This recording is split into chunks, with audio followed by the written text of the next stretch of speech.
निर्विरोध सांसद चुने गए और वो ट्रेन में सफर कर रहे हैं। भूख लगी तो केले ले लिए, यही होता है खाने के लिए। जैसे ही उन्होंने एक केला उसमें से तोड़ा तो सामने एक अंग्रेज फैमिली बैठी हुई थी, उसमें एक छोटा बच्चा था। ईश्वर चंद्र विद्यासागर की निगाहें उस बच्चे की ओर उठी। उन्होंने देखा बड़ों को दो न दो, लेकिन बच्चे की निगाहें भोजन पर होती हैं, हमेशा खाने की वस्तु पर होती हैं। ईश्वर चंद्र विद्यासागर ने 2 केले उखाड़े और बच्चे को दे दिए। बच्चे ने तुरंत ले लिए और उनको छील करके खाना शुरू किया था कि उसके पापा ने, पिताजी तो नहीं था लेकिन वो पिताजी से भी बढ़िया था क्योंकि अंग्रेज फैमिली थी, उसके पापा ने उसको एक झापड़ लगाया बच्चे को। ईश्वर चंद्र विद्यासागर ने कहा, यदि मेरे केले देना तुम्हें पसंद नहीं था तो बच्चे को क्यों मारा, मेरे केले वापस कर देते। पापा बड़ा सुंदर उत्तर देता है, मैंने इसलिए नहीं मारा कि आपसे केले लिए। कि फिर क्यों मारा? कि इसने आपको थैंक यू नहीं बोला।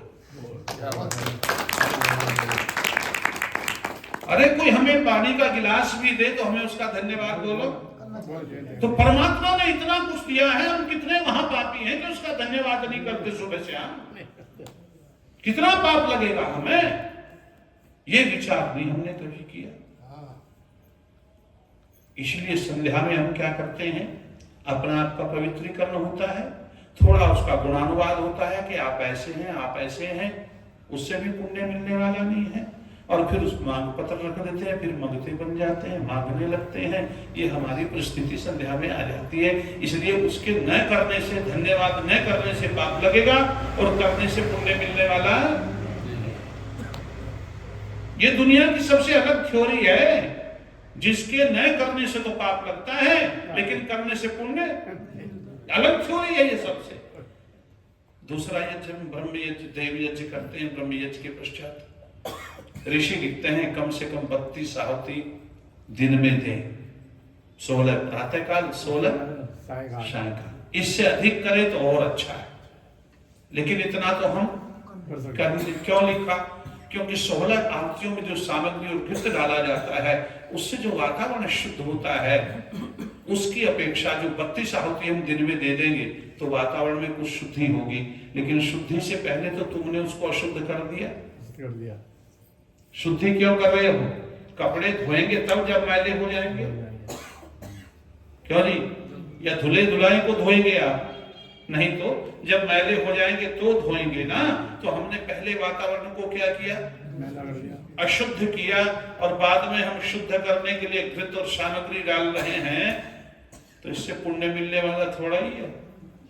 वो तो पहला जो तुमने अशुद्ध किया है उसको शुद्ध करने में लगे हो वातावरण को, तो पुण्य नहीं मिलेगा। हाँ, यदि शुद्ध नहीं करोगे तो पाप लगेगा। सीधी सी बात समझ में आ रही है? माता पिता की सेवा करने से पुण्य नहीं मिलता, न करने से पाप लगता है।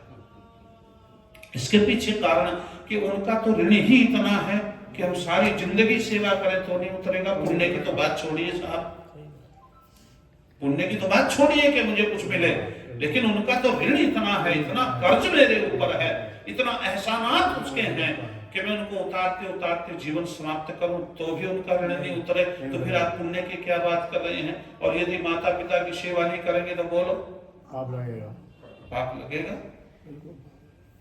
तो कौन कहता है पुण्य मिल जाएगा करने से? हमेशा ध्यान रखना। अगली बात कहते हैं अतिथि देवो भव। अतिथि कौन होता है? अतिथि रिश्तेदार नहीं होते। रिश्तेदार अतिथि की श्रेणी में नहीं आते, ध्यान रखना। अतिथि वो होता है जो वेद का विद्वान परोपकार की भावना से आपके दरवाजे पर आ जाए और आप उसे भोजन करा दें, आप उसे अन्न दे दें, आप उसे धन दे दें, आप उसे वस्त्र दे दें, आप उसे पात्र दे दें। ये अतिथि की संज्ञा है, रिश्तेदार नहीं होता। रिश्तेदार तो मतलब का है, आपके घर रिश्तेदार आया, आपने चाय ना पूछी, तुम उसके घर जाके देखो, पानी का गिलास भी पूछ ले तो मुझे बताना, देगा क्या? बच्चे भी लेके आएंगे, मना कर देगा ना मैं गया था, चाय भी नहीं पूछी, नालायक।